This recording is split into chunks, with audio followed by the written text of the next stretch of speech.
Hi, my name is Zoe. I am the Tipsy Psychic, and today I'm going to talk about GOOP. Basically, GOOP is Gwyneth Paltrow's new docuseries on Netflix. Her team experiments with a bunch of new things that they don't really know about, and they try new things like jumping into a lake, trying psychedelics, doing energy healing. So they explore different things. And in episode 6, which is what I'm going to talk about today because it's more relevant to me, they talk about psychics and mediums, and they talk about intuition. I believe that the episode is titled, Are You Into It? And I just realized that that was actually a play on words. Wow, okay.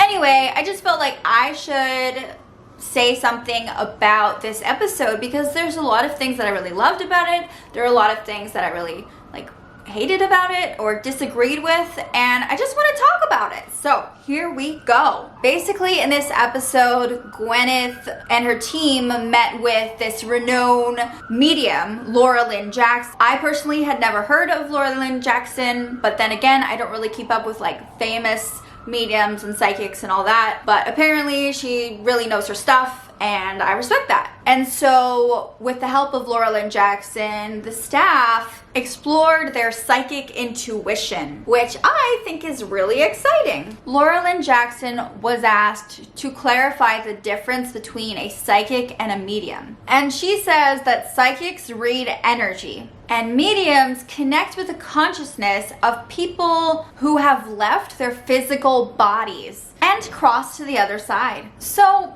that makes a lot of sense to me. I mean, it does. That's what mediums do. They talk to people on the other side, they communicate with them one way or another, and they can channel that. And I believe that psychics, I don't know if it's that simple that they can just read energy, but okay. I'm down with that. It's fine. Something really got to me as she went on, and it really felt like she was putting psychics below being a medium. Like everyone was a psychic first before they were a medium. And I don't know if I agree with that. Like, she didn't say mediums are better than psychics, but that was kind of the vibe I was getting, that it was a hierarchy. Mediums are not more advanced than psychics. I think we can all be psychic, and I agree with that. But we definitely connect to our energies and our abilities in different ways. We receive our psychic intuition in different ways. And I think mediumship is just another path. It's a path that you take as a psychic.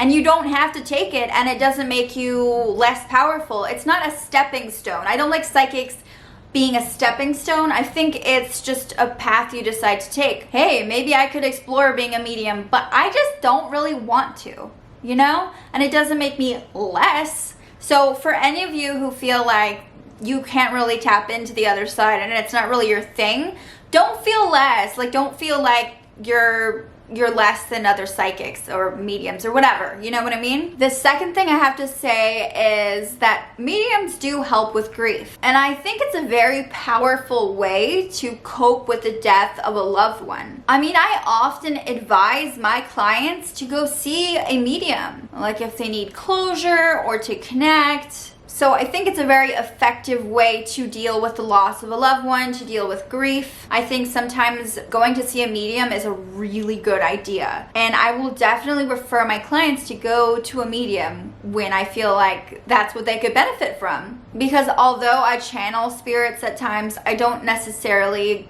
do that. I don't necessarily communicate in the way that they might need me to, and so I totally would say, hey, you should see this person. That's fine. I do also think that there are different ways to deal with grief, and maybe different psychics have different ways that they can be of service to people who are grieving and need that form of closure. And maybe sometimes talking to people on the other side is more, it opens up a wound, more than it heals. A lot of different energy work can really help with healing that grief and that darkness. It can be very traumatic to revisit something like that and to hear about a loved one or, learn to talk to one. I think that it's really difficult when someone goes through something and then some of the mediums, they don't really understand that it's not something that people want to, you know, explore. They don't necessarily want to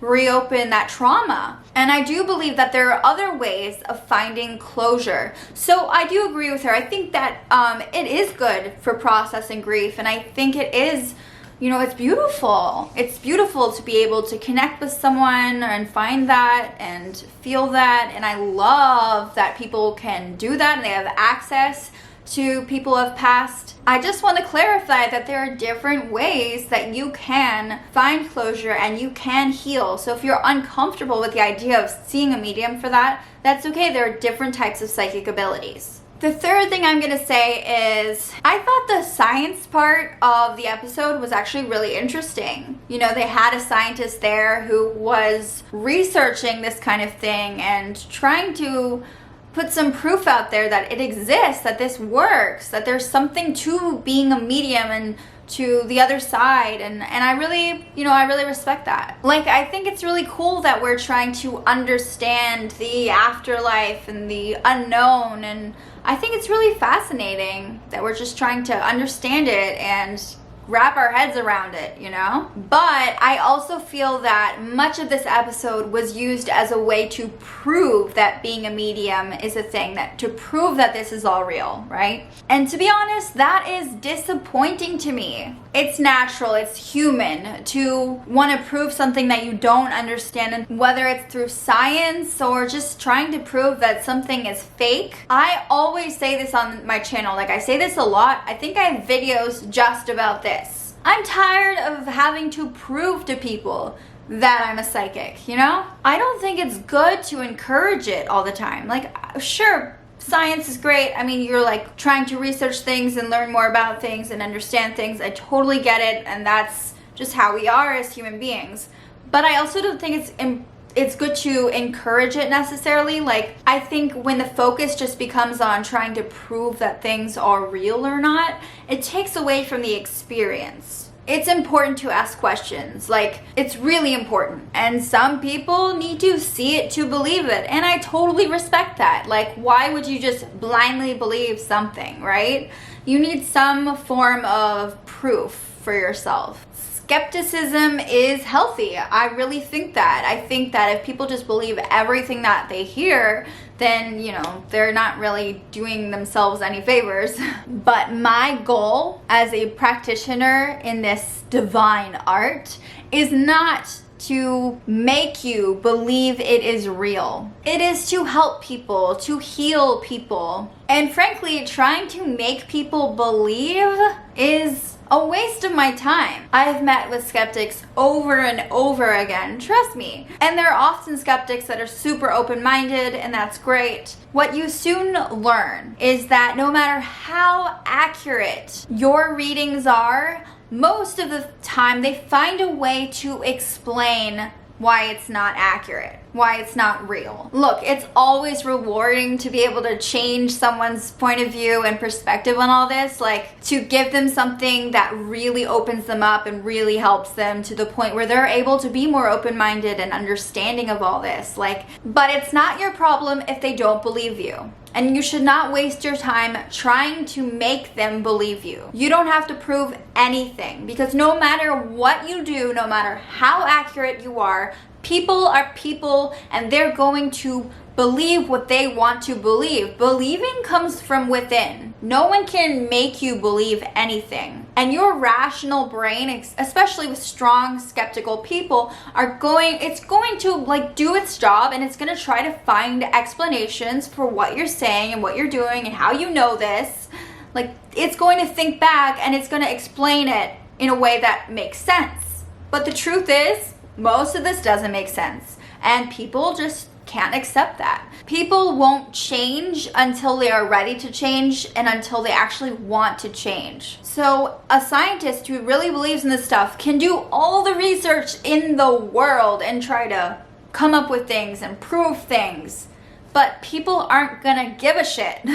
People aren't like that into it. I mean, unless they're open-minded and they really respect the research. I think the mistake that they made was it was less about exploring, you know, the intuition and the psychic parts, and it was more about having to prove that it was real. Plus, when you try to explain everything, it kind of takes away from the reading. It takes away from the experience and from the healing part, the component that you just can't explain, but it makes sense. And it's so powerful, you know, that's magic for you. But any one of you who is trying to be a psychic out there and who realizes that a lot of people are coming to them just to sort of test you or prove something, you have to realize that it's not really about you. It's about them. They need this understanding. They're the ones who aren't ready to accept things.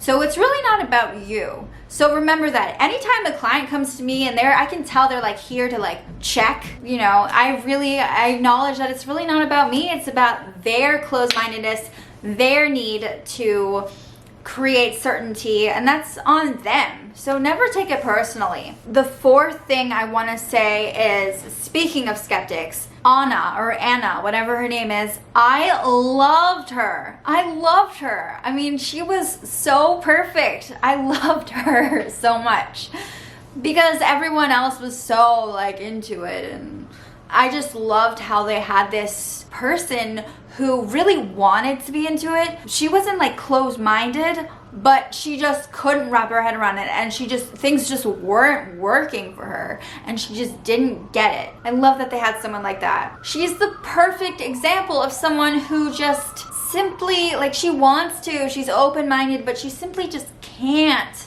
You know, she's not in this place where she is ready. I really like what the medium said to her about not buying into it until you have your own experience. I think she really wanted to be open and she really wanted to believe, but she just wasn't, she didn't have the experience that made her feel like she understood, that made her feel like that she wasn't ready. And she was also under so much pressure. I hate environments like that where there are so many people and they're all trying to be psychic and be the same. I just fucking hate that. And I felt like she might be someone who absorbs that energy and like maybe it's not working for her. You know, I can only speculate. I don't know her and I don't know her situation, but I think some people just can't do this under pressure. They can't do this in that environment, especially when they're just awakening their psychic intuition. And also to do it in such a short period of time is bullshit.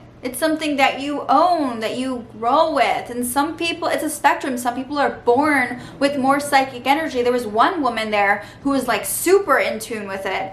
And then there were others that were just like, And then there was her who was just in the beginning of the spectrum. She could have been psychic as fuck, but she wasn't given like the space and the environment to blossom. And I think that's exactly what happened to her. I think she's perfectly capable of tapping into her psychic intuition, and there's nothing wrong with her. And I think there are a lot of people who feel the same way about things that as she does. And I love that they added her. And I thought she was just like a really cool chick, you know? No one is the same. No one learns things like this. And I just feel like it's not something you can just like learn in a class. There was a lot of loving energy, but there could have been some negative energies. One person could be having a really bad day that can interfere with other things. And they didn't showcase that, but you don't know people's lives. You know what I mean? We are all on a frequency. You know, and the more we do for ourselves, the more we heighten our intuition, the more we come into ourselves, and the more we sort of lift that weight. A lot of people who are sort of healthy and really get into their body and meditate are people who are raising their frequency. And there are always people that are gonna be on a lower frequency, and maybe people just weren't on her frequency. You know what I mean? And there's nothing wrong with that, but it's something that you have to be on. You have to be on this level, and you have to understand this plane, you know? We don't know Anna. We don't know her. Who the fuck knows? But the point is, it's such a waste of time to try to figure it out, right? I just loved her. The fifth thing I want to say was I was really intrigued by how the medium received her information. I thought it was really interesting the way she described like a screen and how there were lights, and like I think from the right or left side was the mother's side of the family and then the father's side of the family. I don't really know, but I thought that was really fascinating because we all sort of sense things in different ways. And I thought her idea, her like understanding, the way she tapped into things was very interesting. She also spoke of like needing to surrender and let go and being in like a trance state. She didn't say the word trance, but that's something that a lot of psychics do. They go in this sort of state of mind where they phase things out. And I really, really appreciate that because that's something that I do. I go into a trance-like state in a way too, but I definitely don't get my energy in the same way. And so I think it's always fascinating to learn about other people's way of receiving their energy and how they work. I also appreciate in her readings, she didn't want the subjects that she was reading to give her any type of clue or information. And I totally respect that because that's how you know too when someone's a fraud or not. Like if they are reading off of someone's energies, like but the way that they're reading is like by seeing facial expressions or kind of learning from the person what's true, it can really alter what you have going on in here. And that's why it's so much harder to read friends and family because you know them so well. I love reading strangers. I love that because it really allows me to tap into something and I'm not influenced by anything I know about them, and that's what's so great. Number 5, Gwyneth Paltrow talked about fraudulent activity and how this is a really unregulated industry. In many states there are laws against being a psychic. Actually, New York. New York there are laws here. There was a law in the town I was living in, Maryland, and I actually made a video about that where I like helped like take away the law. I think there are rules in Massachusetts where there's like only a certain amount of psychics allowed in certain areas and you have to be living there for a year or something like that. I don't really know. But my point is there are regulations about this, but they are fucking awful. Personally, I believe that this should not be regulated. Frauds give us a bad name. I fucking hate frauds because they are the people that we are compared to. The people who are actually trying to do a good job and who are actually very legit. And it fucking sucks. Yeah, like I hate them. I do, and hate is a really strong word, but I think that what they do is terrible. And that's one of the reasons that they create these laws, because so many people have been ripped off. And these archaic laws are there most of the time because of people like these frauds who are taking people's money and claiming to be a psychic and playing on their emotions and just like manipulating them, and that's what they do. And it's awful for people like me who are actually trying to do their job and actually trying to make a living but also help people. And the truth is that there are frauds in every single career out there. Yes, not every career goes into like deep emotional stuff, but there are always people who are going to take advantage of you. There are always people in this world who are going to cause problems, and you know, that's the way it is, and that's just how it is. And I believe that people have free will. I do. I don't think they're fated to go to frauds. I do believe that they have a choice for who they decide to go to, who they give their money to. And I think people are smarter than that. I think people can go to see a fraud and they know whether they can know whether to give their money or not. Like, I feel like it's something that is in our hands. Like, we can do this. We can decide not to go see a person. We can decide not to give our money to a person. Learn the signs. Learn to tell when someone is fraudulent, because there are neon signs. Like, there are red flags everywhere when you get a reading from someone who doesn't know what they are doing. So before you go to see any psychic, you need to know how to spot a fake and how to get out and not talk to them again. You need to be able to do this. And you know what? I think that you are strong enough to do this. I do. I have faith in humanity. I have faith in people, and I'm sorry that there have been instances where people have given their money to fucking assholes, like dumb ass people. Seriously. I don't know how they can sleep at night. And if there's anything we need to reinforce, it's that. It's learning to spot someone who is just trying to rip you off and who is not a real psychic. Because there are many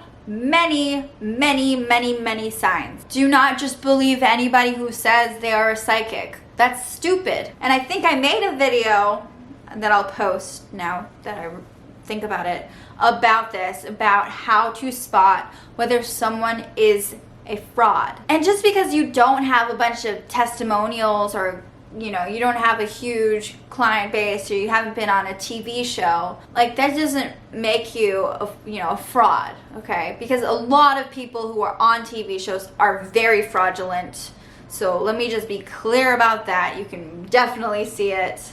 And you're desperate sometimes to just get the help you need. And if someone seems like they really understand you, they understand you. And I totally get that. I totally understand. And a lot of people who come to see me are in a really difficult place in their life. You still need to make the conscious decision to brush up on the facts of how to spot whether someone is taking advantage of you or not. And I'm not saying that, I'm not hating on anyone who ever got ripped off. So anyway, just be careful, look for the signs. I understand that people go to see people when they're in a vulnerable place, and I understand that. And I feel for anyone who has ever gotten ripped off. And man, I feel sorry for you, and those people need to go to jail if they take your money and they're claiming to be more than they are. Yeah, fuck them. But there are a lot of us out there who are awesome and who don't deserve to have all these rules and laws put on our practice. Yeah, it's not something you get a degree for. The truth is, I'm in some places you can get maybe some certificates or whatever from workshops, but you don't really get degrees. It makes it harder to trust people, and that's why you have to do your research. Don't ever, even when I go shopping for something at the store, I would never just buy something because it says it's a refrigerator, and it looks like one. I would want it to work. I would want to look at it. Why am I thinking about refrigerators? The next thing I want to touch up on is when Gwyneth Paltrow talked about motherly instincts, and she was asking her how to tell the difference between it being fear, just fear for her and nervousness for her kids, and actually having the sense that something is wrong, or that it isn't,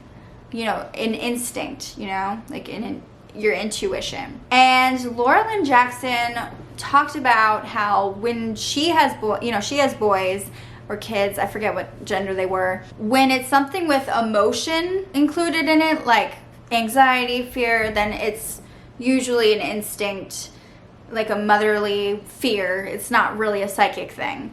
But if it's something that is just, you just get this knowledge without any emotion, then it usually means something. It's usually how she trusts it.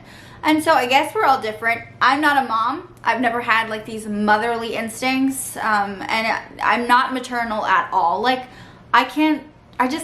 I don't know, I'm not a kid person, and I know people hate on me for saying that, but I just don't feel like that's part of my path, and in this day and age, that's totally cool.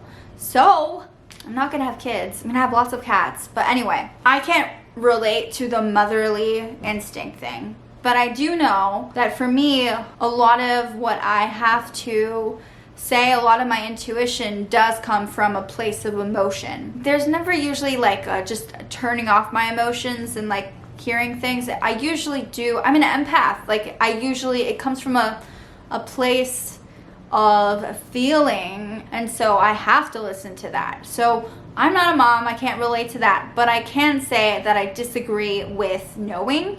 It does make it very hard to differentiate when it's just a fear, or when it's actually something my psychic intuition is telling me. Thank you so much for watching this video. I love you guys. I love you so much. I love you. Please subscribe to my channel. Did you guys see the show GOOP? Let me know what you think of it. I actually enjoy a lot of it. I don't hate this episode. I thought it was interesting, but I definitely don't think it was my favorite. I really liked the Wim Hof one, the second one. I've been doing the breathing exercises and the cold showers, and woo! You should totally try it. It actually feels kind of cool. Bye bye.